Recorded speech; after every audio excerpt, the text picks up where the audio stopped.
Test, test.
Well, good evening, everyone, and welcome to the reconvening of the Brentwood City Council and Brentwood Planning Commission Special Joint Council and Planning Commission meeting of February 23rd, 2023 at 7 p.m. 21st. Is it 21st? Oh, it is. I was reading updated February 23rd. It's March 21st. There we go. Sorry. Move down to here.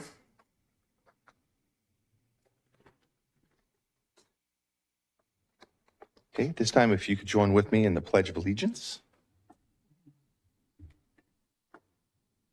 I pledge allegiance to the flag of the United States of America, and to the republic for which it stands, one nation, under God, indivisible, with liberty and justice for all.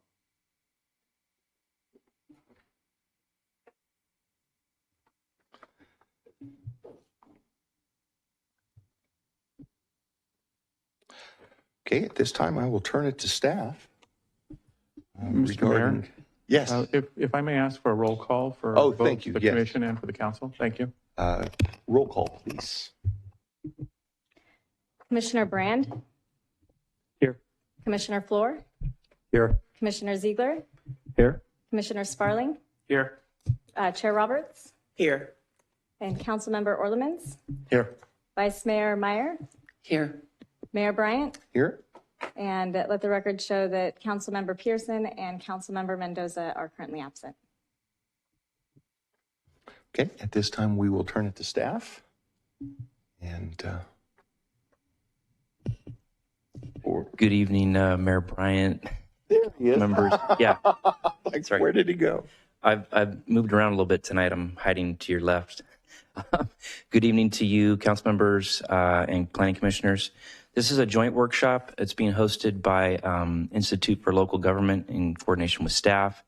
There are two staff members from ILG here tonight, Melissa Keene and Hannah Stelmakovich, and they'll be walking you through the presentation. So I'm going to turn it over to them right now. Thank you. Thank you, Eric, and welcome, Council. Great to see you all again. So we don't have much of a presentation. The rest of today's agenda is really a discussion. So we know that there's not a lot of opportunities for you all as commissioners and council members to come together and have dialogue. So we're here to help facilitate that conversation in terms of how the two bodies can work better together effectively. What does the council need from the commission to do this work? What clarifying information does the commission need from the council to help them work more effectively? So just a little bit of an open forum in terms of that conversation about how we can move all of this important work forward here in Brentwood.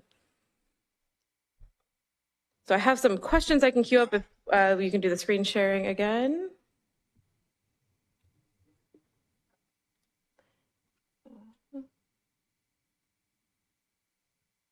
Okay.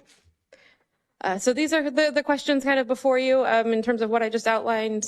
So what does the council expect from the commission to be effective? What direction does the commission seek from the council to be effective? How can that working relationship be better facilitated? And then just anything else from the council that you want to add to this conversation or share with the commission as we go forward. So we'll open it up for thoughts. And the mayor has some thoughts. Fantastic. Well, first of all, I want to get the opportunity to thank the commissioners for the work that you do. As you know, and are learning, there is a lot involved in reading, spending time, comprehending what you're reading, and having listened to some of the previous meeting with some excellent questions and comments from our commission. One of the things over time that I have found most beneficial is understanding the questions that I don't know to ask, and that may seem a little odd, but understanding that our staff will often wait for me to ask a question when I was first on council. When I didn't know to ask a certain question, they educated me on how that process would look like and what questions I should be asking if I didn't ask those. And so it's great to see our commissioners already doing that.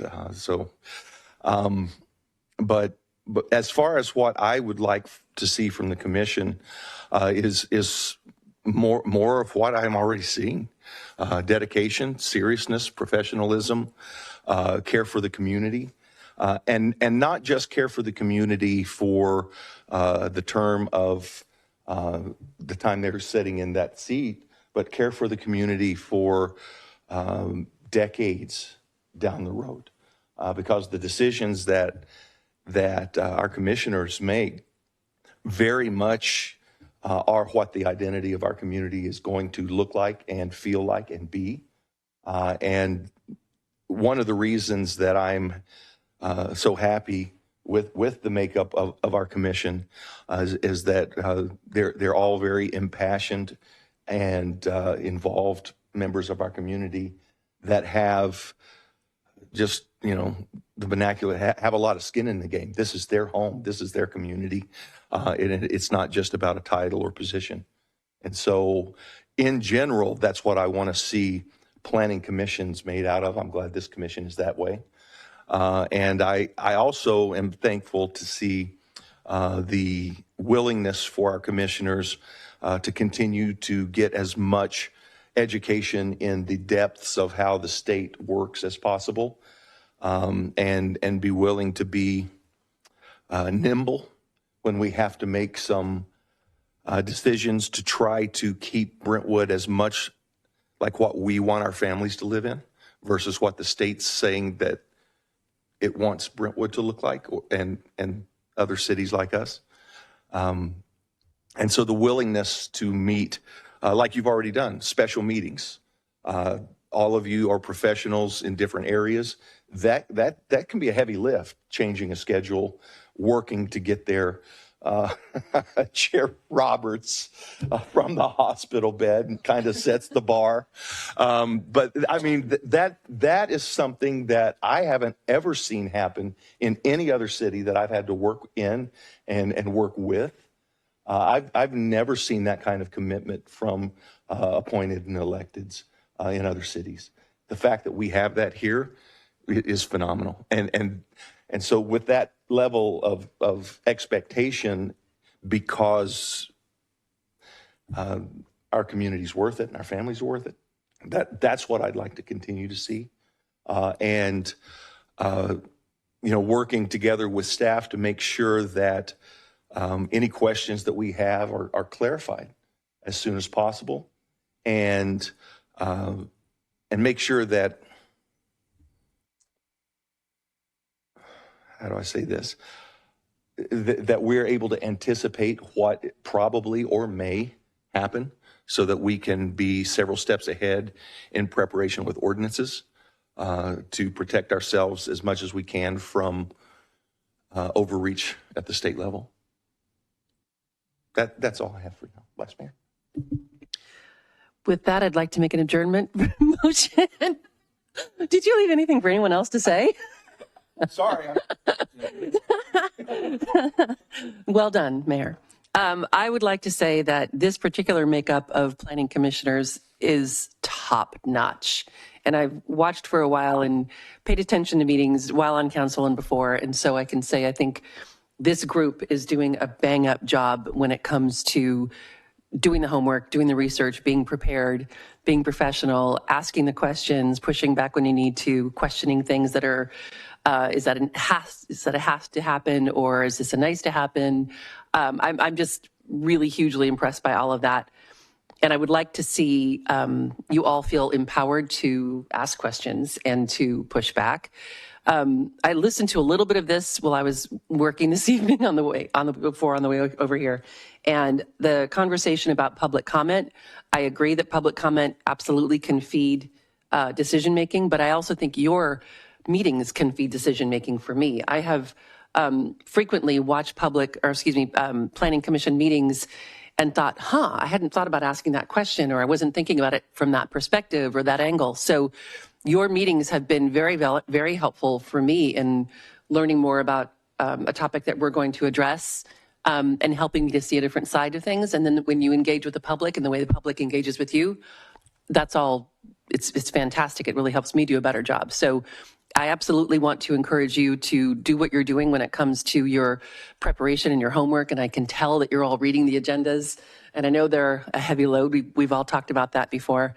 But it's obvious that you read them and you're paying attention and you're learning as you go. And I'm just hugely impressed. So I hope that you know, even if you don't agree with us, even if you're pushing back on something we've already voted on and it's come back to you, do what you need to do.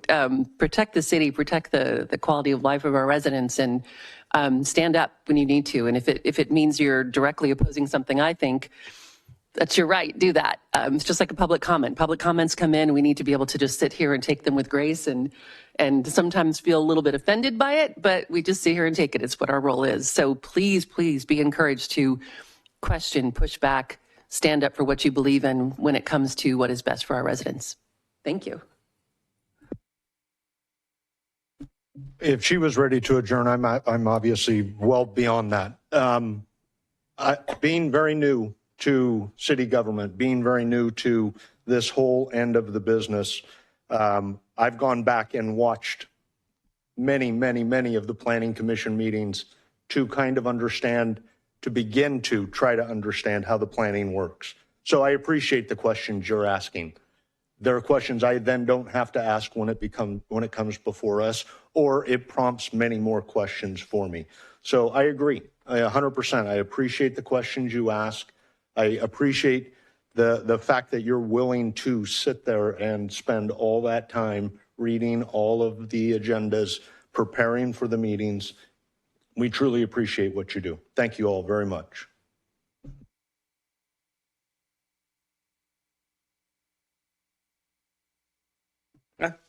Okay, well, we're a team. We work and we are more than prepared to work with City Council. We do our due diligence. I'm really happy about this team that we have. Not to, for lack of a better word, brag, but I know that we all take what we do very seriously. And our hope is to pass that on to City Council with as much as we can, with notes and comments, concerns, particularly concerns of the public. I understand there's a general plan in place, but I also understand that there are people here that live here that take their lifestyle very seriously. And what's happening to Brentwood over time is something that they too should comment on and feel very concerned about, whether it's schools, EMS, demographics, or just housing in general.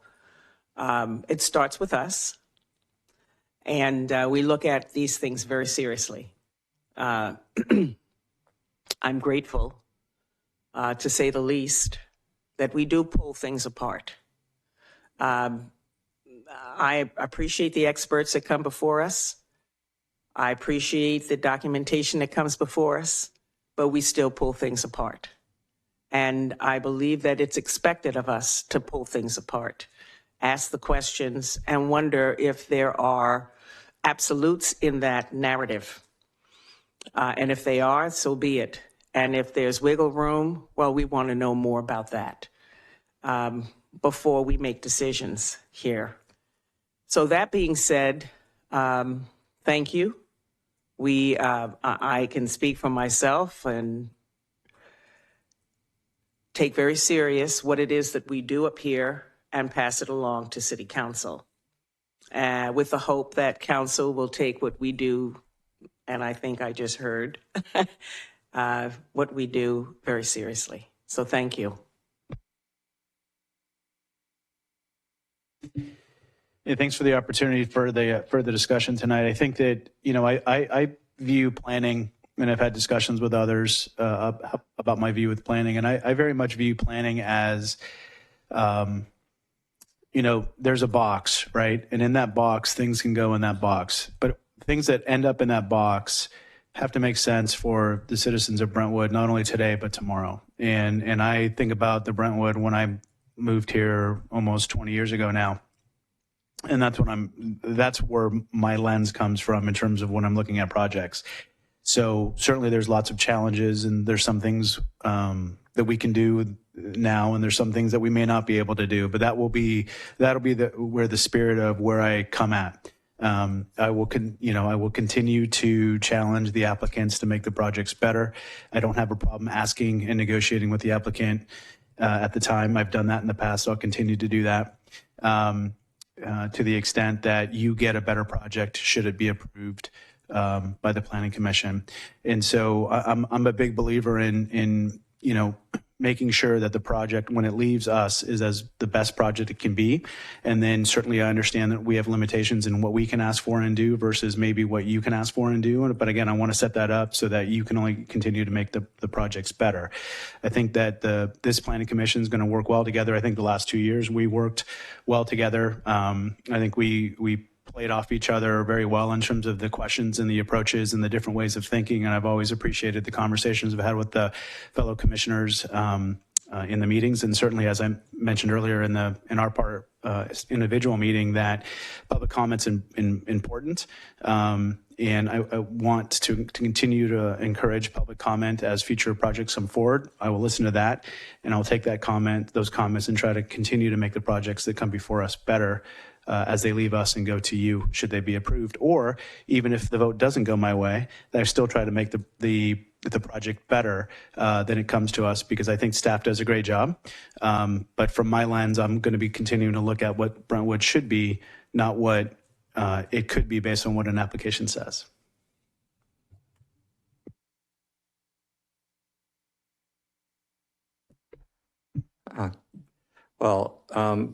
I think we established a little earlier this evening that a couple of us have only been here for a couple of months. So the kind words are humbling. I really feel like I've joined a team that's very strong. The commissioners that were here when I got here have been doing great, and I just want to be able to be a part of that and to continue with that tradition. And I am looking for direction from council, whether we do it tonight or any time. Just what I'd like to know is, what is your vision for the future of this city? I mean, I think we all come in here with a vision for Brentwood, but I'm mostly interested in hearing what the council wants to see happen in this city and how we can assist making that happen, within the framework of course, the Brown Act. Thank you. Thank you again for having this joint session today. It's very eye-opening so that we can, share our sort of different branches, so to speak. And as Commissioner Floor described, I'm one of the new commissioners as well, and I'm a lifelong learner, and so a lot of this is fast acclimation to understand, and the nuances, especially as my fellow commissioners have described, in terms of the projects themselves, as well as the context of our great city, and how all that intertwines and how we can best shape the future of our city. And I can say confidently that my fellow commissioners are aligned with that mission and would like to see the bright future of our city. And I'm frankly pretty humbled myself. I'll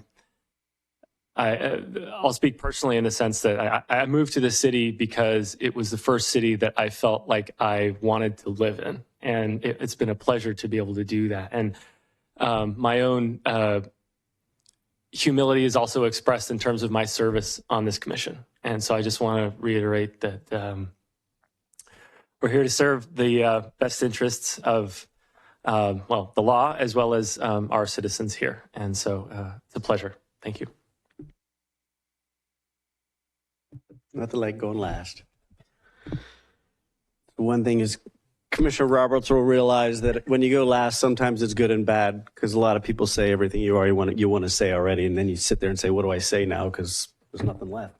But no, I think one, I appreciate everyone's time tonight, and along the lines of what Commissioner Flores said, what is the vision? Sitting in this seat in this capacity for it's 6 or 8 years. I'm never allowed to be on that side. So now in this forum, I'm going to ask a couple questions to City Council, if that's okay. We have, as we've talked about, some phenomenal opportunities, PA1, things like that. What I don't see, and maybe I'm blind, and maybe it's out there and I don't, so this is not a criticism, but for years we talked about establishing it. We finally get things passed. And then I have heard nothing about anything going on out there other than the $13 million bridge that's going across 4. We just heard about Sand Creek getting, potentially, getting the funding for that. But what are we doing to attract the businesses? We say things out loud, but what are our saying in our actions? What are they? We owe it to the folks that live here, that have moved here, that want to be here and raise their families here. We need to change Brentwood from being the bedroom community and 70% of the population flowing out instead of, then staying in. And so what can we do, as both bodies to ensure that that's happening out there, that's growth? We don't want to turn into other cities that they did the infill projects with housing, and now they've got no commercial businesses. We cannot survive as a city. So we've got to start figuring out, and keep in mind, you make a decision today, how many years is that going to take until it actually goes in? I just feel like, have we been just kicking the can down the road? What's happening? So I would like to see better communication out to the citizens and whatnot of what's going on, specifically PA1. Understand confidential talks are going on and things like that with businesses. But I know for a fact there's been people in the community that have sent stuff into the city saying, look, these are the types of businesses. Here's contacts like that. But it just seems like it's not going anywhere. Again, we're not privy to a lot of things. I understand that. But I would like to see a way where I guess I don't know what I don't know, so I'm not sure how to ask it, but what can we do more to understand what the city's trying to do with all the hard work that went into, years of planning of PA1? And we still see the fields. We don't see, hey, we know that there's several Facebook pages and everything else. If somebody put an application in, we'd all know about it, right? And so what can we do better? So to do that, number one. And then I would also just ask the question, what can we as commissioners and planners do for you all to make, I'm not going to say make your job easier, because it's not, but what can we do better or more in depth? What can we do as a planning commission that's going to help you when things come from us to you at a time? Well, one of the reasons I love the word workshop is we don't have to be as informal, and it does comply with the Brown Act. I'll give you, first of all, what my vision is. Since we've lived here since 2001, and my family and I, and my wife was raised in another country. She was raised in Brazil. I was raised on a ranch in Oklahoma. And then after I got out of college, I was on the East Coast in Annapolis for many years. But I have had opportunity to be in many, many different countries and see lots of different lifestyles and qualities of life. And the way they're integrated, the future is with the history of an area. And one of the main reasons that we moved here, and in any real estate agent, which I am not one, and so I can say this without hopefully raising anyone's eyebrows.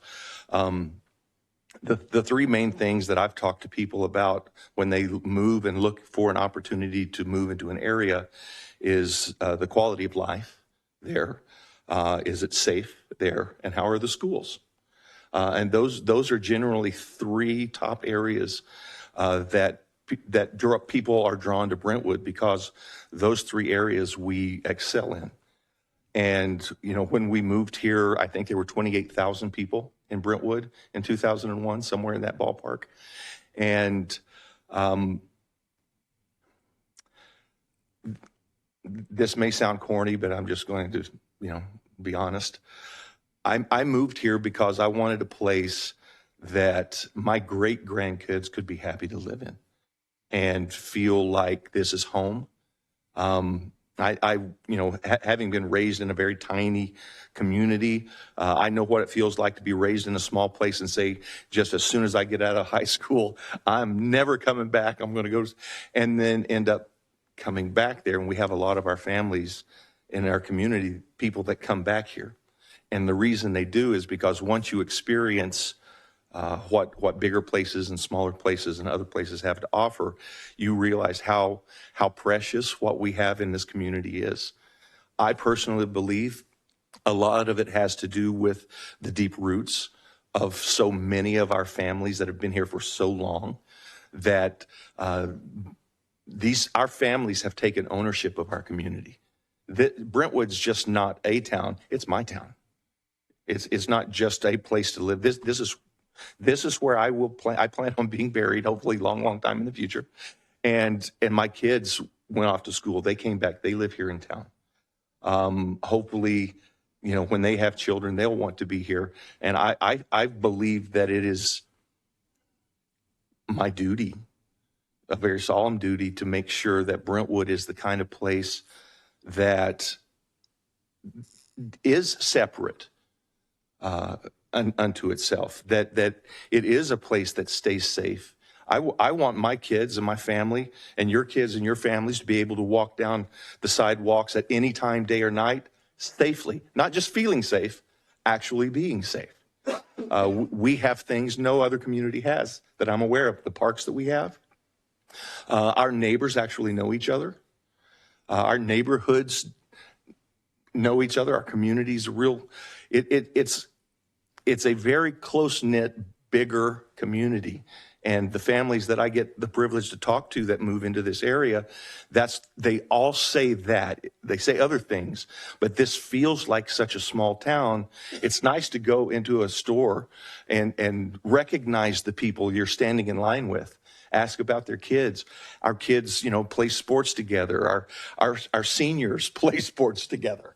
And having that kind of community, there's twofold. This is my vision. I would like Brentwood to be Buck Rogers in the 24th and a half century, on the other side, there in PA1, married to 1953 in our agriculture and our family and our interaction as far as how we actually individually care for each other. And I refuse to back down on the fact that I want our community to love each other and care for each other and look out for each other and be there for each other. And we can have that. We have that. We can increase that. I want to see a greater diversity that's coming into our community, because the communities that I've lived in that have greater diversity of cultures, they're stronger communities. They have greater appreciation for people, that the difference of a person and the similarity of the person, instead of letting that be a separator, that is what brings them together. Mutual respect, mutual care, and desiring to learn and know about each other. And I'm seeing that happen in Brentwood. That's part of the future I want. I want us to focus on, in my mind, the no-brainer aspect of identity of an agricultural community. We have over 500,000 people a year that come in because of our agriculture. That is the identity in the Bay Area of what Brentwood is, and around the world. I was in Israel a few years ago, and someone saw me that knew me in Israel. and came over and were bragging on Brentwood corn in Israel. And somebody in the community that I didn't even know was there. And the fact that they felt comfortable enough to, and I didn't know them as a person, but they knew I was from Brentwood. The fact that we can have that kind of interaction anywhere in the world really speaks loudly to how strong that current flows here in Brentwood. That's what I want to see. I want us to be, I don't just want us to be a city. I want us to be a very close, tight-knit community that cares. And in order to maintain that and to increase that, we're going to have a place where, like you spoke to, high-paying, high-quality jobs. And moving into the second part of that, I agree, and you touched on it again. I mean, you're a professional and expert and very wise and intelligent. And I'm not just blowing smoke, but I've known you for a long time, and I've seen how you operate your life and what you give to Brentwood through your involvement in different areas. And there are some things that you can't just go out and say, hey, we're talking to these people, because everyone else also wants to talk to those people. And that's really a fine line for what you can talk about. But I do think it is having a general idea for our community to understand this is the direction that we're going in, letting them be just things, for example, like glideways, that is the autonomous vehicle partnership potentially that we're working with the East Bay region, Pittsburgh, Antioch, Oakley, Brentwood, are all partnering to potentially bring some of this together. I think on a regional aspect, there's very little that the future businesses that what America is going to be able to do in business in the future, there's very little we could not accommodate from Pittsburgh to Brentwood. They have, manufacturing facilities. They have a deep water channel in Antioch. Ships can come to Antioch and offload. And so marketing what we have available in our area to these corporations that when they look at a map, we look like we're at the end of the cul-de-sac. 15 minutes down the road, they can be loading their stuff on a ship and sending it anywhere in the world without having to endure the traffic to get to the San Francisco or Oakland docks. So we have things available that set us apart that would only increase the quality of life and the benefits of removing some of the nightmare that is going to be in the next decade or so, maybe sooner, unfortunately, when the conquered former naval weapons station properties eventually get filled with thousands of homes and houses. If you build 8,000 homes, you've got 30,000 vehicles on average. The last numbers I read is most American houses are three-car households now. So you've got 30,000 vehicles in the bottleneck of 242, 680, and Highway 4 there. And there is no answer for that from Caltrans or the state or anything like that. So the only thing that we can do to increase the quality of life or maintain it here is to do exactly what's been talked about. Either have a reverse commute, bringing those workers in from anywhere within 20 minutes of us. There's very little in any kind of technology or medical or anything in the industries that are viable nowadays that we could not supply the manpower for. Certainly most in Brentwood. So I would love to be able to have all of us with our family connections and our who we know in our community, put us at the front of the line. This is a CEO, this is a head of a corporation, and these are the kind of businesses and technologies that we want here in Brentwood.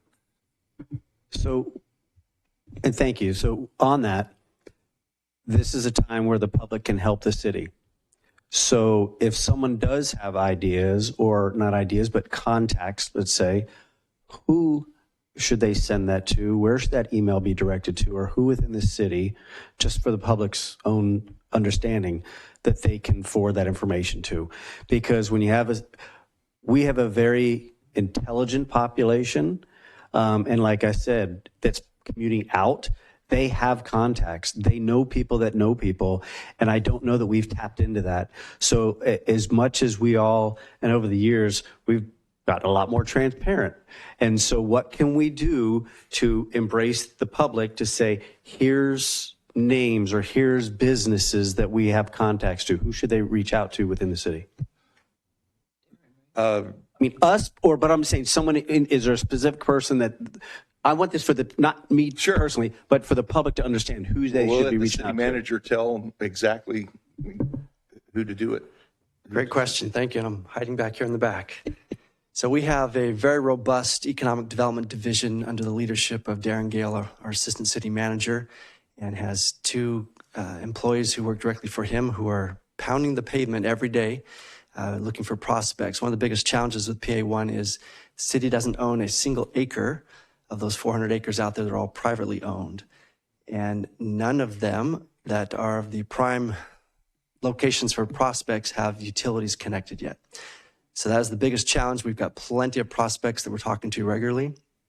But until we have a shovel in the ground digging up land to put utilities in place, the Sand Creek Road extension through there, we have been bumping up against walls because they say, oh, you're reaching out to us, but we can't come yet.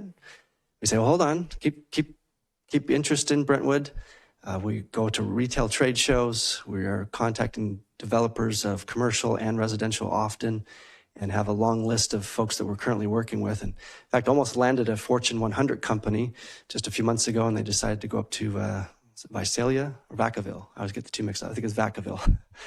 So we got really close on a big fish that was a biotech company that would have been a game changer in so many ways. So lots of good efforts, and you're right, we can probably educate on some of the cases that are closed, perhaps not the ones that are currently open and a little more confidential. But I've jotted down a few notes just because this is good feedback to get something in our monthly newsletter. We have a web page that we can provide some regular updates on, as well as maybe do a city council agenda item in May or June when there's a slightly lighter agenda, and do a comprehensive update and open up for questions from the public. So we will continue to work on PA1 at the council's direction and see if we can start getting shovels in the ground soon.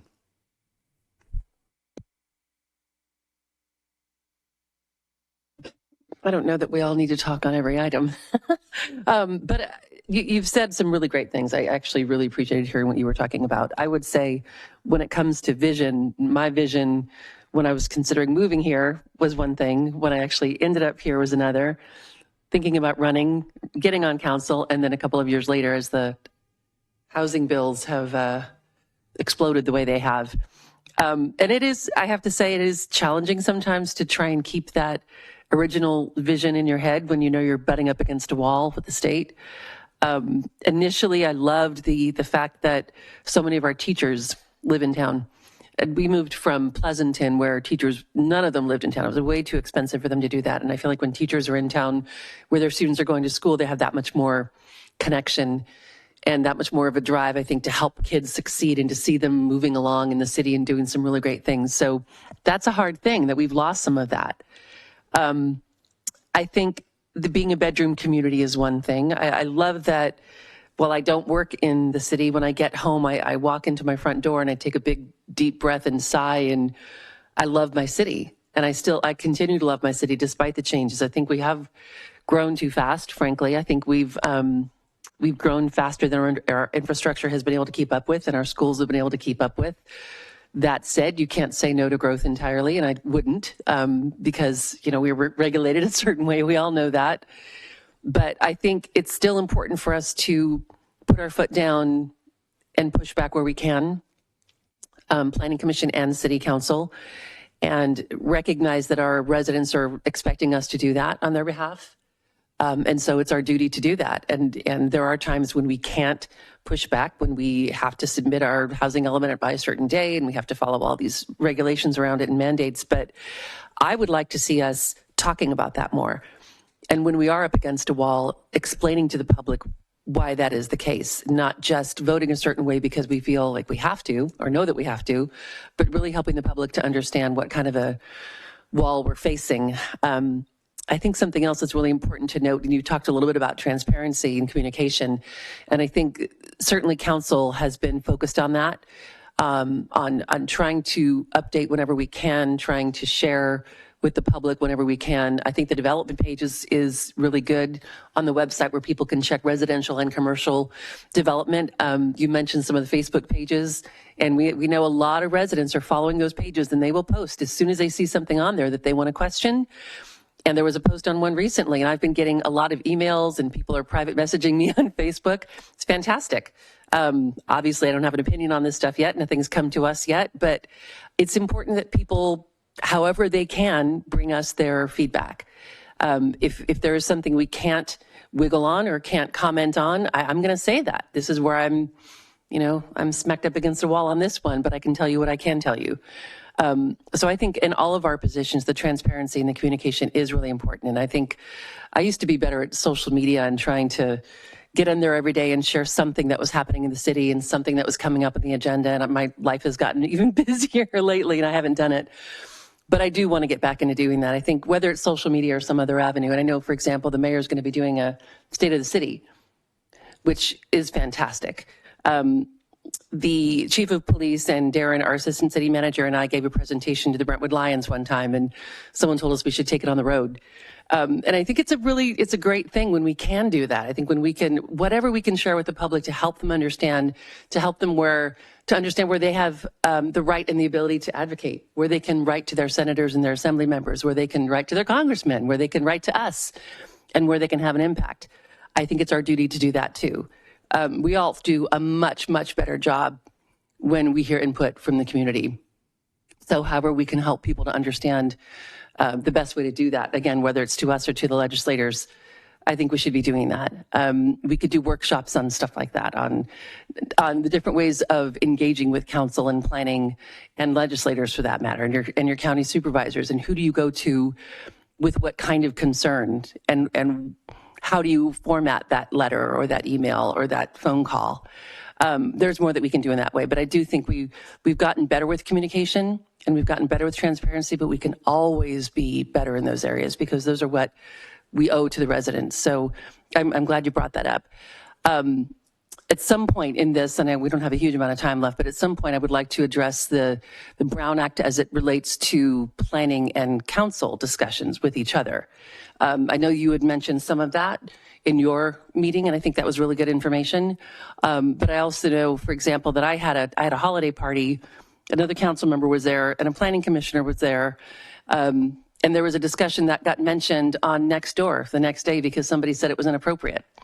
Like, we're not allowed to have a life. And there wasn't anything inappropriate, but the perception of this one person who happened to be at the party, and I thought was, someone I could trust, but wasn't, decided it was something that needed to be turned into something ugly. So I would like some clarification on the Brown Act as it relates to discussions between council members and planning commissioners as well. Thank you.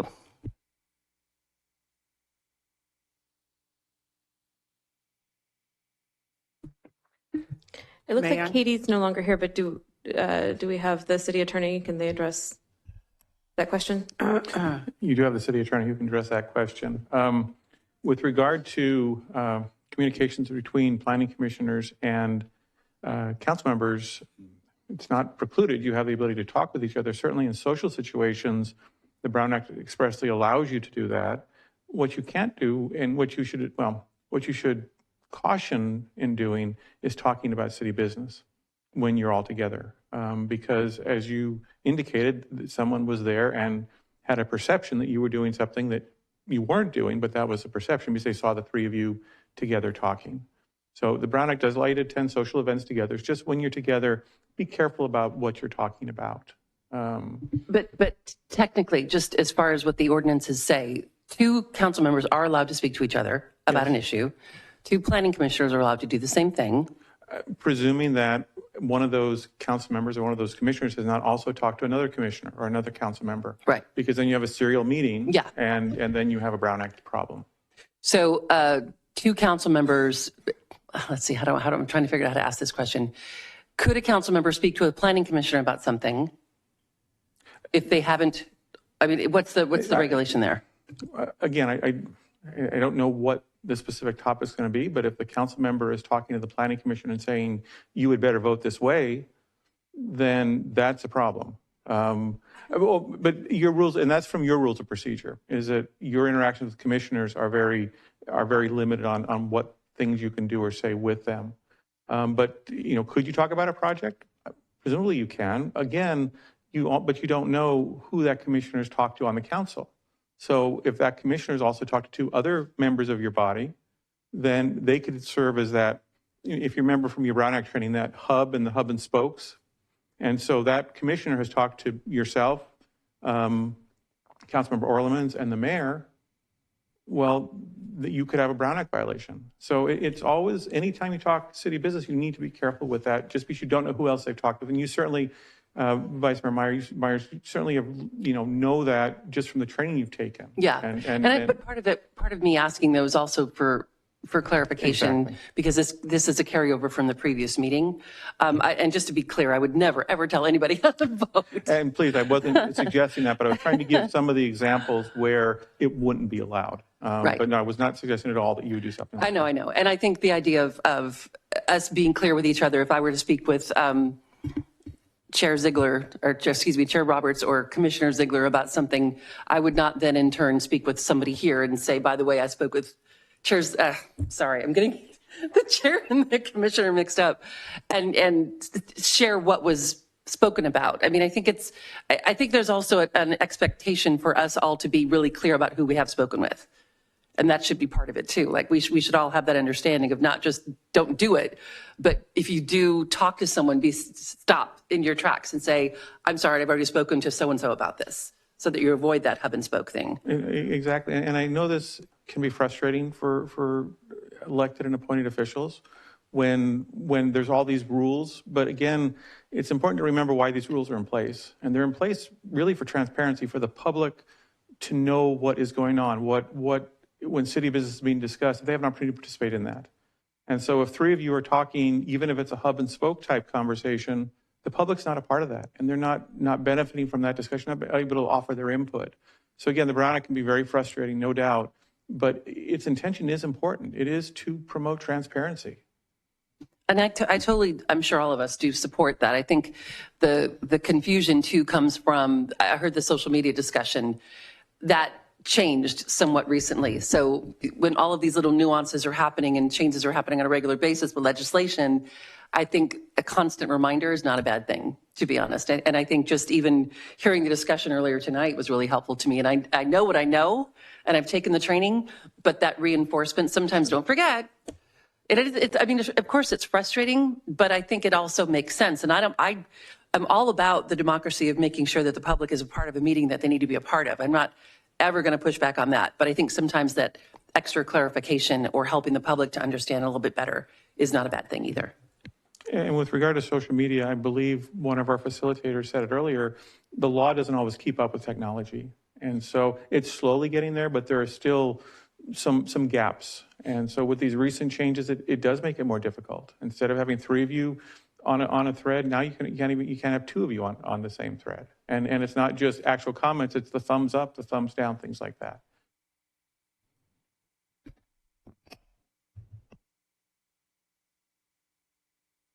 Oh, no, I was just going to reiterate what we spoke about earlier, and the Brown Act seems absolute with a lot of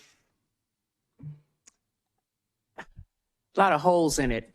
And I'll say that respectfully, because I can be standing, as I mentioned earlier, in the store with 2 or 3 commissioners talking about something that has absolutely nothing to do with the business of the city. And it is for the public to walk by, it is their interpretation that we are doing something that falls into a non-compliance with the Brown Act. So I'm trying to figure out who makes that determination. And let's say someone brings that to your attention. How do you vet it? How do you vet it personally? I mean, do you just approach the commissioners and say, well, you know, we got a call from so-and-so that 3 of you were in the store. How do you vet it? I'm curious to know. A lot of it is a case by case, but more often than not, maybe we'll start off with, our office doesn't enforce the Brown Act. The Brown Act is enforced by the district attorney or by the attorney general. It's not enforced by the city attorney's office. So we don't have any powers to penalize someone or to investigate them. What we normally would do is we would counsel the commissioner or we'd counsel the council member.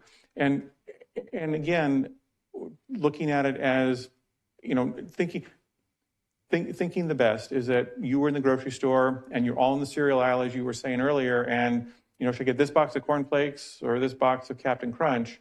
But someone from the public sees that and they don't know. So, you know, if that's heard, maybe there's an email that would go out to the commissioners just as a reminder of appearances and a reminder of the Brown Act. If it continues, then there might be a discussion with the city. If it's on a commission level, there might be discussion with the city council in some fashion or with the mayor in some fashion to bring it to their attention. But for the most part, you know, we really do try and counsel more than, you know, we can't penalize. So we do try and counsel and remind the members what the rules of the road are. And sometimes, as you said, not necessarily part of the rules of the road, the appearance. Okay. The appearance. So changing subjects to public comment. I'm not sure if you heard our discussion regarding public comment and potential atmospheres, and how are you planning on handling a challenging topic, and whether you allow someone to continue. I'm not sure. I don't think it's been an agenda item. Don't know if there are plans to be an agenda item to change anything, but just was curious on your feedback. So, because we certainly, whatever we do, obviously is going to follow what you guys are, the council's going to do. So I heard part of that discussion. I wish I'd heard the whole thing. I will probably go back and listen to that full discussion. But I think we have two different issues here, two questions, and one of them is about public comment, and one of them is about our response to it. And I think those are both critical issues that we need to address, and we need to be consistent across the board on. When it comes to public comment, I think there is very little that would make me stop someone and say, I'm sorry, that's a little too far. I mean, anything that was threatening, I think there's a certain kind of language that would be offensive to other members of the public that were either watching or on site that we would have to watch out for. I think we've seen, and I think Commissioner Floor mentioned some of the contentious meetings that have happened in the past. And there has been a lot of yelling over the years. There have been people that are yelling at council members. I remember when we swore in our 2 new council members, we were just having this discussion, and I was saying that I think your families are going to have a hard time with this. Your families are going to watch you getting yelled at, and they're going to watch and hear all the horrible things that are being said. And sometimes there are horrible things being said. And I can say every one of us on council, and probably all of you, have been the target of something. And we have to sit here and take it with grace and understand that people are feeling passionate. They need to be able to say what they need to say. We should not respond to it, in my opinion. And I don't know if this is an agenda item we need to bring up, then we can bring it up. I don't know if this is something that is specifically in writing. If it isn't, it should be, that we have to carry ourselves with a certain amount of grace in this. We are here for a reason, and one of the biggest reasons we're here is to listen to the public and to be that receptor of the input. And it won't all be pretty. I know that my family has heard some things said about me that was really, it was hard for them to hear it. But, I know the things that have been said about the mayor have been really hard for his family to hear. But it's not our job to talk back to the public. It's not our job to call them names or to challenge anything that they've said. It's our job to be receptive and to be responsive. So I think that, as far as our behavior here and our level of professionalism, is critical. I think it's something that we all need to commit to. Again, whether it's in writing or not, it should be. So across the board, I feel like, and everyone should jump in on this, I really feel strongly that we took this position understanding that it's not always going to be pretty. The conversations are not always going to be comfortable. But if we're here to do the job, we're here to do the job, and we have to sit here and listen. On this end. Now, public commenters, I think for the most part, even the ones that have been contentious and even sometimes offensive, still have that point behind them. There's a passionate feeling there about something happening in the city that they're feeling pretty horrible about, and they need to express that. So I don't have a problem with it. It's not easy. Sometimes I just sit here and want to, you know, give myself a hug or something, have a drink, whatever. But I'm accepting it. I think we all need to understand that. That is part of our job. It's part of our job to be the receptors of this information, the good, bad, the ugly. And it can get ugly. Doesn't make it easier, but I mean, I'd love to hear other people's thoughts on this. I just don't think that we should be speaking back, pushing back, calling people names, or being unprofessional in any way, shape, or form. It is our duty to sit and listen and to respond and do what we can to help people feel heard and valued and a part of the community. And yes, I feel strongly about that. Thanks. Having heard the discussion, a couple of points that I think would be helpful to educate the community on. Public comments are to be directed to city council members or commission members, not to staff. Staff is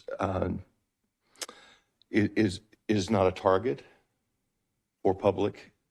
We were the elected ones. We are the representatives that sit in the justifiably hot seats. And I am a staunch believer and defender of the First Amendment with everything in me. I think that I have proven that over time.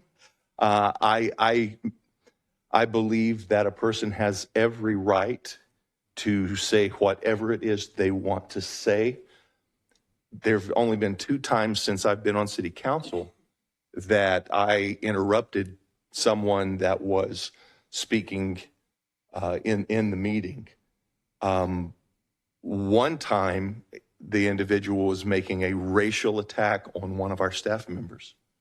And I stopped him and invited him to leave, which he graciously did, well, ungraciously did. That was many, many years ago, and I will do it. There is no room, period, in a public meeting for anyone to be attacked racially, period. And I will not, as a chair of a meeting, I will not tolerate it whatsoever. Having said that, the other gentleman, it was during the Walmart discussions, he wasn't even a Brentwood resident, by the way, got up and was using profanity in a room full of young children. And I asked him to stop. He did stand up and apologize later, but he used profanity and some pretty significant vulgarity without even coming up to the microphone. And so I stopped that. But short of any physical threat, which isn't smart to do publicly because there are laws against that, when you're threatening violence, I as a chair will stop that. Those are the 3 things that I will intervene in. All other aspects I have and will defend the right to the person to speak. And as all of us in this room are aware, years ago when I was on the fire board, East Contra Costa Fire Board, a gentleman came up and said some things that everyone in the room knew were deliberately manufactured. Not a word of it was true. After the meeting, he came up to me and he said, what did you think about what I had to say? And I said, well, you know not one word of that's true. And I know you know it because the current fire chief, myself, and he had gone over the spreadsheets. Not only did he know it wasn't true, he had the truth. He had the facts. And this is what he said to me. He said, you have to tell the truth. I can say whatever I want, and people will believe it. And he was right. They can say whatever they want. They don't have to have one shred of truth. They don't have to have one shred of proof. They don't have to have anything. It's public comment. They can talk about their great Aunt Mary's brownie mix for their time, whatever they want to talk about. But we have a responsibility and a duty to maintain decorum, to show respect, for the simple fact that I have been in places that people have lost their lives for disagreeing. Not in this country, other countries. And I have had family members who have lost their lives for disagreeing. And I firmly believe in the right. I love the First Amendment. And the only ones that are going to defend that are us. We took an oath to protect and defend the Constitution. The First Amendment is part of the Constitution. And so I will protect and defend a person's right to call me whatever they want, to say whatever thing they want about me, regardless of whether there's truth in it or not. I prefer there be truth in it. And I will tell you, over the years, I have learned far more about people who have attacked me. I've learned more from that interaction than people that have agreed with me. And I have tried to personally apply that so that the man in the mirror is a better person because of it. But as far as the time to speak, 3 minutes, 5 minutes, we know that is previously, years ago, it was 5 minutes. It still says so in the ordinance that it generally is. That leaves a lot of discretion for interpretation. I know it can cause confusion. That is something that I'm happy to bring to the council to see what the council decides on it. During COVID and during our Zoom meetings, I don't know if there's a possible way to have a more awkward way to run a council or commission meeting than on Zoom. But now that that's gone, we can certainly readdress some of the things that were put in place for that, in my opinion. I'm sorry, that was a long way around the bush. Did that answer your? Yeah, no, it did, because I think it's important for us to be aligned. Obviously, we're going to follow the general guidelines, but in the heat of the moment, right? Is someone going to do, right? And obviously, the examples you gave are obviously not just in this room, but anywhere, right? That should be the normal the behavior. But so I certainly agree with what you said 100%, that there are rare instances, but sometimes they can be. I just get concerned when we start talking about maybe limiting speech, that as long as it doesn't, and I use the example in the discussion, right, of there are other cities, I think, that have crossed that line of, I just don't agree with what you're talking about, so I'm going to cut you off, right? And I think that's the slippery slope that we go into if speech is going to be limited. It should, in my opinion, I agree with you, it should be limited in those 3 areas that you spoke about, but that's it. And then, because I think the public has a right, whether it's 3, 5 minutes, 10 minutes, it doesn't matter to me, whatever the regulations that you decide are the time limits or what we should go by. And that's exactly what I was speaking to when I brought it up. Without getting into the racial piece, had or if someone were to approach and speak poorly in this regard, I would use that gavel. Absolutely. Because it has no place. And if there was a lot of cussing and carrying on around children, particularly, and I'm glad you put an emphasis on that. I'm all for the First Amendment, but don't abuse it. And that's an abuse of it, as far as I'm concerned. So that being said,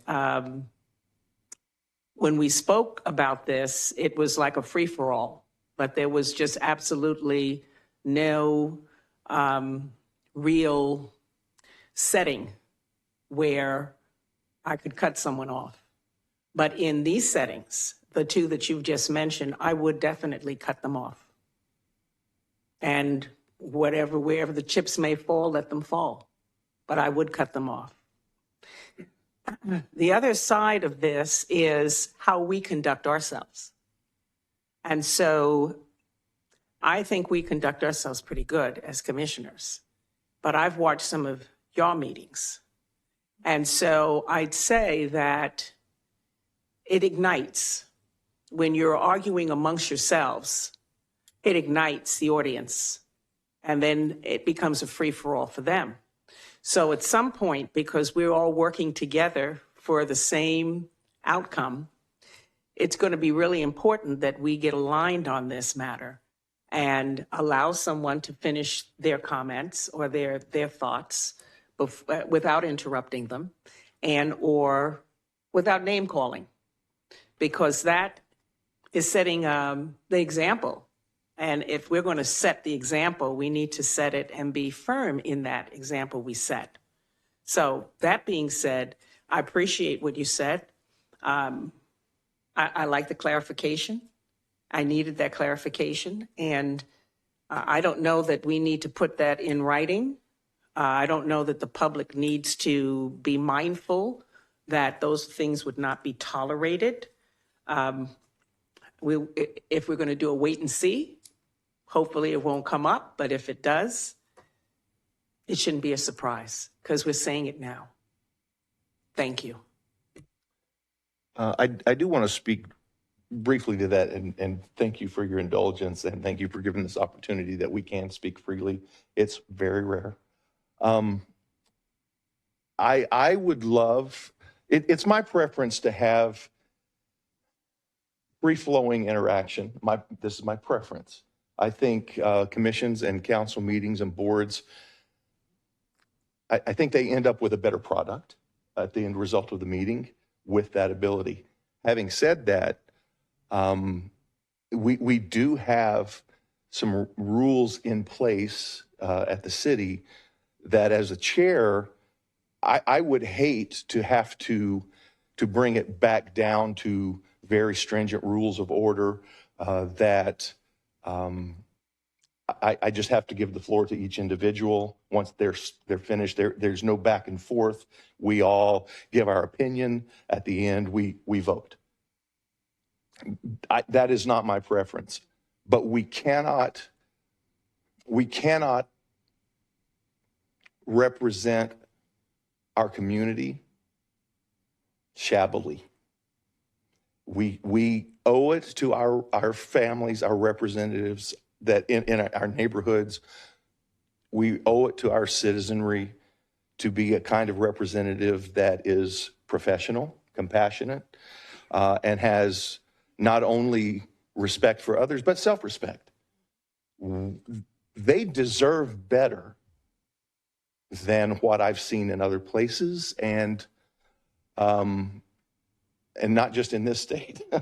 They deserve us to be representing the highest elements of what we can be. And if that means I have to bite my tongue and deal with something away from the dais later in a conversation as an adult, hopefully, and a professional speaking to someone, I think, let me rephrase that, I know that everyone that are appointed and elected to the council and this commission, I have seen them act and behave and comport themselves with great dignity. So I know we can all do it. And I think that our residents have every right to expect that at all times when we are representing them in a business meeting. We are not standing over someone's back fence arguing over, whose kid dropped the foul ball. This is a professional, legal business meeting. And we need to remember that. And we are representing excellent individuals in our community. And they deserve the best that we have. And so if we can comport ourselves in a way that we are able to continue to have a fairly free-flowing conversation, that's my preference. If we cannot, then as a chair, I will have to limit it to the most stringent. because our community deserves excellence. Thank you. Yes, ma'am.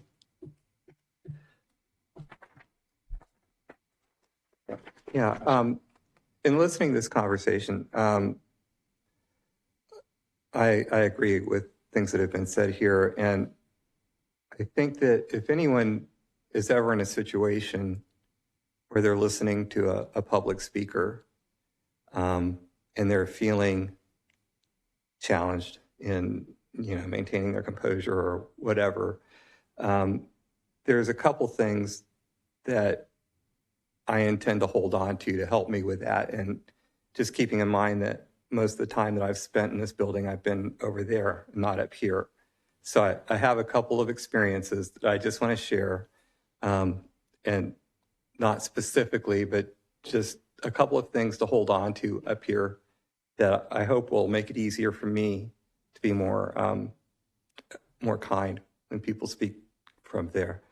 The first thing is that, especially for somebody who's not a professional public speaker, somebody who's under a time limit, whether it be 3 minutes or 5 minutes, even if they've taken notes, it's very easy to say something inartful and you don't have time to take it back. You have to keep going because you have your 3 or 4 points that you want to get out. You can't say everything perfectly fine every time. And so you just need to keep in the back of your head when you're listening to somebody talk, if they're speaking from the heart, if they believe what they're saying, and if they say something that hits you odd, you have to give them at least a half a point for the fact that they're under a time pressure, and that most of the people that I meet in Brentwood, just like you, are kind people, they're neighborly people, and they are not here to make us feel bad necessarily. They might disagree with something we're doing and they want to express that in the strongest terms possible, but it's not really meant as an attack. And so I'm going to choose for myself not to take most things as an attack.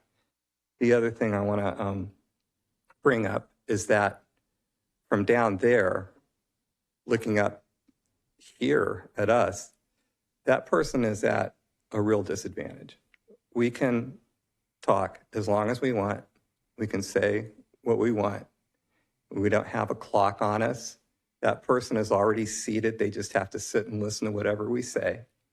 And it hasn't happened often. Usually I've been treated with a great deal of respect here. But there have been a couple of occasions where a person on the dais would react in a way that was not appropriate to what I was saying. And I felt disrespected in those situations. As a member of the public, I felt discouraged about speaking. I know that a lot of you have heard me speaking from over there over the years, and I've always tried to say what I meant, try to be honest, and I did always appreciate the time to speak. And so if you're feeling like you want to say something, that's not just informational to a public speaker, just check yourself and just remember, or I'll say, I want to check myself and just remember that I have a tremendous advantage. I've got my name is sitting up there in front. I've got a microphone. I can say as much as I want. And I just have to be mindful of the fact that the public doesn't have that. And so that I haven't been here long enough to say, but I'm hoping that will help me stay grounded and not want to respond in a harsh way.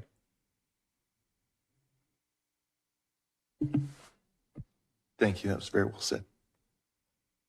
So if there's no further discussion on those 2 questions, I'll turn it back to. No, I was just going to do a time check for you. Oh, sorry. Vice Mayor, do you have a? I'm just wondering when we're taking public comment, actually. I was just going to do a quick time check on that front. So we are a little bit over our allotted time. So I was going to turn it back over to the city and the mayor to move forward with that. Okay, well, then at this time, we will open public comments. Amanda? At this time, the public is permitted to address the City Council and Planning Commission on the workshop agenda. We will take public comments in the council chamber, followed by Zoom public comments, which will be limited to 3 minutes. Speakers will be muted when their time has expired. If you're in person, please file a speaker's card. And if you're in Zoom, please raise your hand. If you'd like to speak, you can fill a card after. Sure.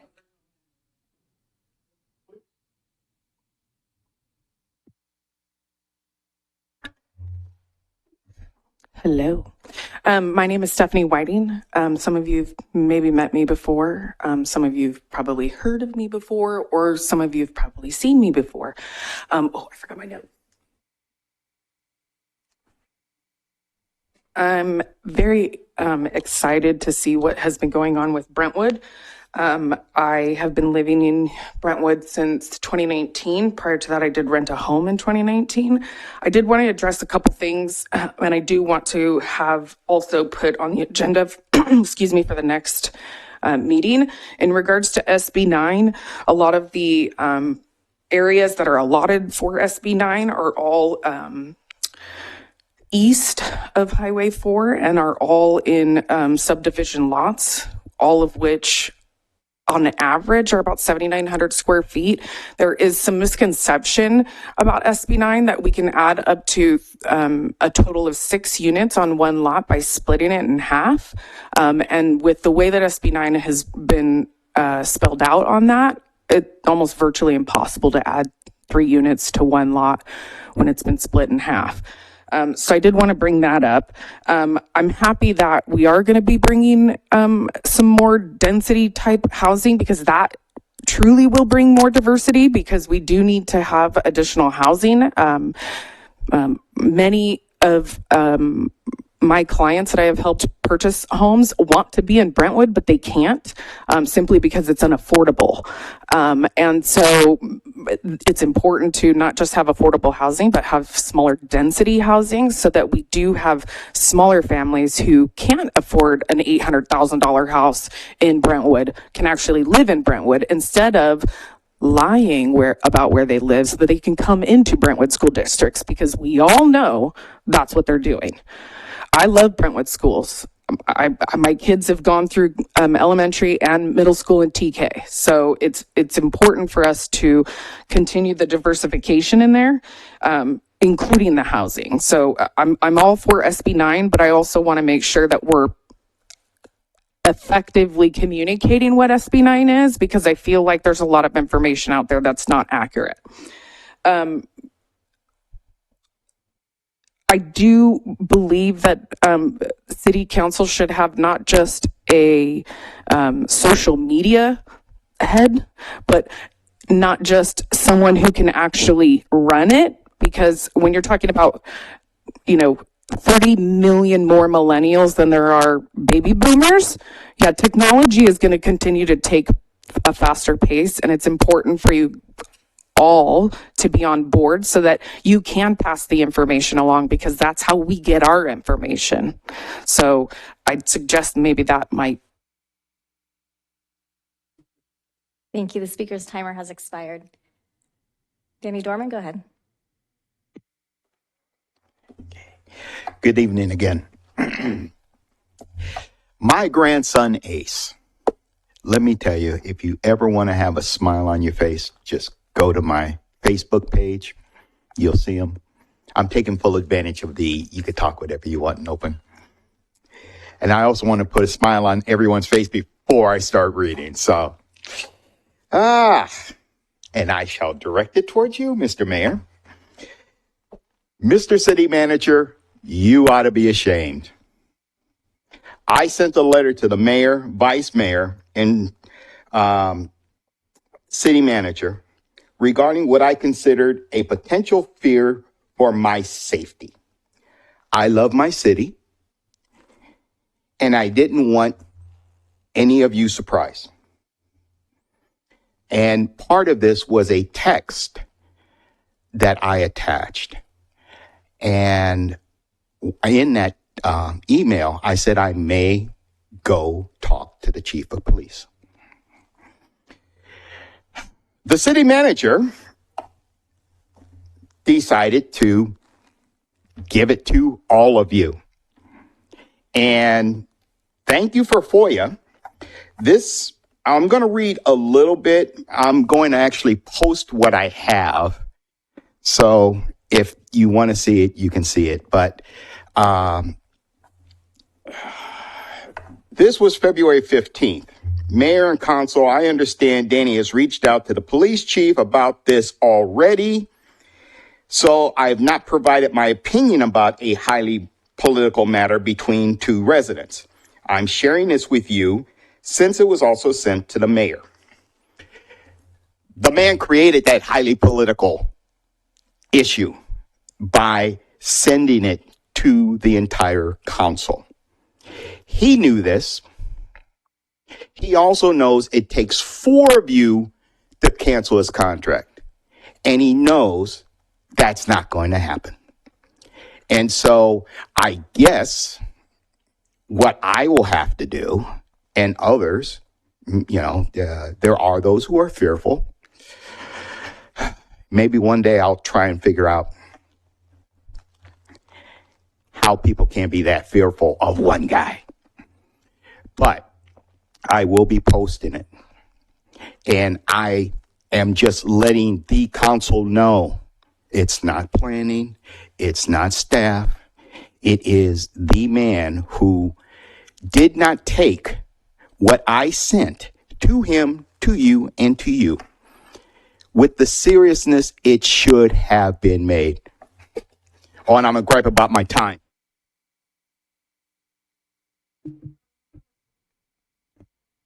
I have no further speakers in the council chamber. Carolina Villaseca.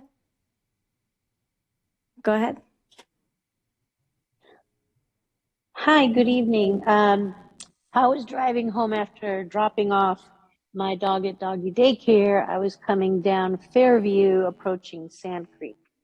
All the lights were out, so I did what any citizen would do: is I called 911 to let them know that all the lights were out. They weren't flashing, they were out. And the operator said, yes, we are aware. I said, are you going to be sending a police officer to help guide the traffic? I almost got hit trying to get through the intersection. And there have been several other close calls in the short time it took for me to get through that intersection. And she said, no, we don't send police because it is a liability to the city. And I thought this was a strange take on a very dangerous situation. So I sent a letter to Tim Ogden, who forwarded it on to the chief, who called me. And the chief said that if the lights were flashing, which they were out, then if a policeman is telling somebody with a flashing green light to stop, and the person behind them hits them, then it's the city's fault. And I understand that scenario, but the scenario that I described was not that. What I said is the lights were all out. And this is one of the largest intersections that we have in Brentwood. People are not patient at 8 o'clock in the morning. Everybody's trying to get to work. Kids are trying to get to school. And, it's only by the grace of God that there wasn't an accident. I think we need some clarification on this, like when are police coming out? Because my point to the chief is, but if there was an accident, then you would have to come out not only to address the accident, but to make sure that people are going around it. So you would be directing traffic. I don't know. This was a very strange stance for the police department to take. And I just wanted to throw it out there and see what city council thinks. Thank you. Thank you. Cinziana Todor.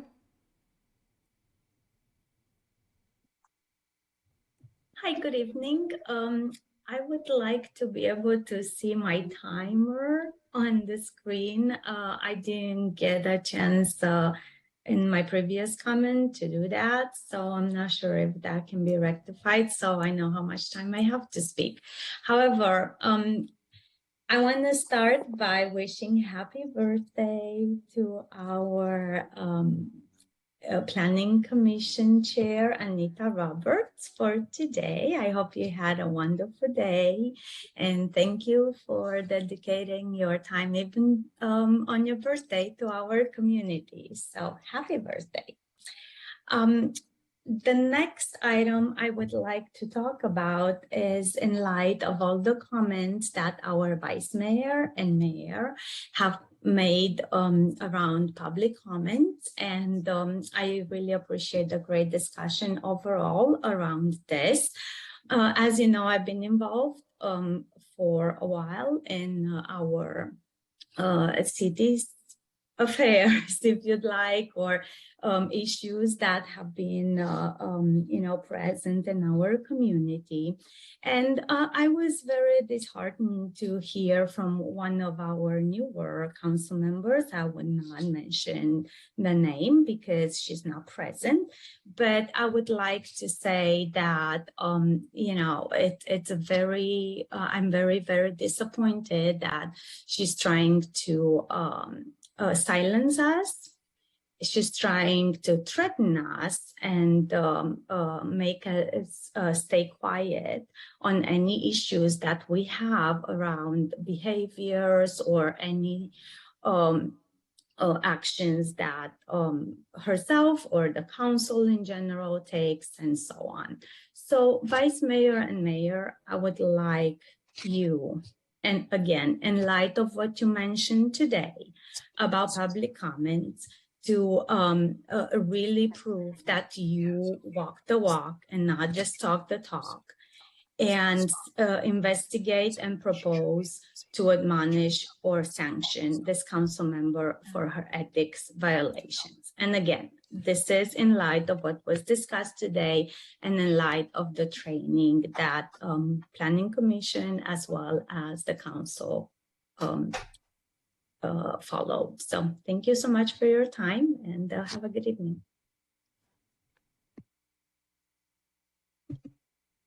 Thank you. The next speaker is Marisol Valles. Marisol, go ahead.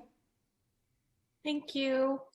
I just had a quick question about when maybe Mayor Bryant or other council members, the vice mayor, when will you bring up to Pat Tanisha in regards to her name calling and her intimidation of residents? Residents have every right to be concerned and ask valid questions of her. I think she was unacceptable, and nothing has been said to her yet. I was hoping that something would be said without residents having to bring it up in a public comment. I would like if you could have a public conversation with her and explain that civility starts with her. Also, a side note, I don't know if you just saw there was a recent lawsuit in Massachusetts where the residents sued a city for trying to stop them from being rude during public comment. I know that it's not nice to be rude, but the residents did win. Residents have a right to free speech. So thank you. And I really do hope that something will be done to explain to Pat Tanisha that she can't intimidate residents. Thank you very much. I have no further speaker. Thank you. At this time, we'll close public comments. And do we have any further conversation? No further conversation. Just had a couple of resources around our Planning Commissioner handbook and some other, CEQA things for the commission in case they're interested. But I'll just make sure to share links with staff to get to you all. So just thank you. Would be my final comments. Well, thank you. I want to thank ILG for coming and giving us this opportunity. And I do want to thank all of our planning commissioners and council members for being here, and staff as well for and residents that took your time. Before I ask for a vote for adjournment, I do want to wish Dr. Roberts, Chair Dr. Roberts, a very happy birthday. Thank you so much. You continue to raise the bar, and we all look bad now.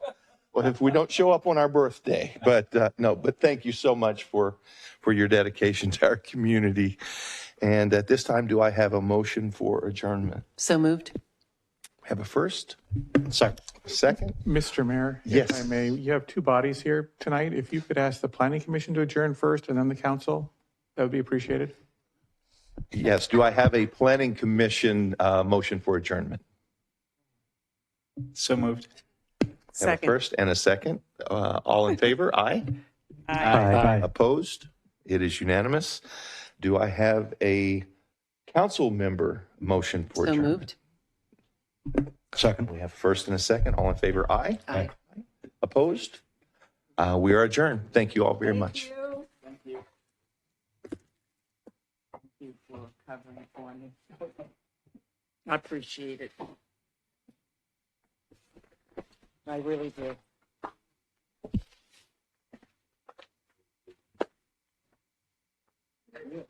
Freezing. Hey.